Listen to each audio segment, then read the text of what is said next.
ಪಾಪಯ್ಯ ಇದೇ ಜಾಗದಲ್ಲಿ ಎಂತಕ್ಕೆ ಮಾಯ ಆದದ್ದು? ಇದೇ ನಮ್ಮ ಮೂಲ ಮಗ. ನಮ್ಮ ಹಿರಿಯರೆಲ್ಲ ಇದ್ದದ್ದು ಇಲ್ಲೇ.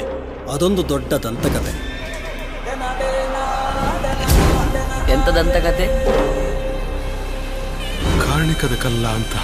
ಯಾವಾಗೆಲ್ಲ ಮನುಷ್ಯ ಧರ್ಮದ ಕಡೆಗೆ ಸಾಕ್ತಾನ, ಧರ್ಮ ಕಾಪಾಡಲಿಕ್ಕೆ ಈಶ್ವರ ದೇವರು ಗಣಗಳನ್ನು ಕಳಿಸ್ತಾನೆ ಇರ್ತಾನೆ. ಆ ಎಲ್ಲ ಗಣಗಳು ಬಂದು ನೆಲೆಸಿದ್ದು ಈ ಪುಣ್ಯ ಮಣ್ಣಿನಲ್ಲಿ.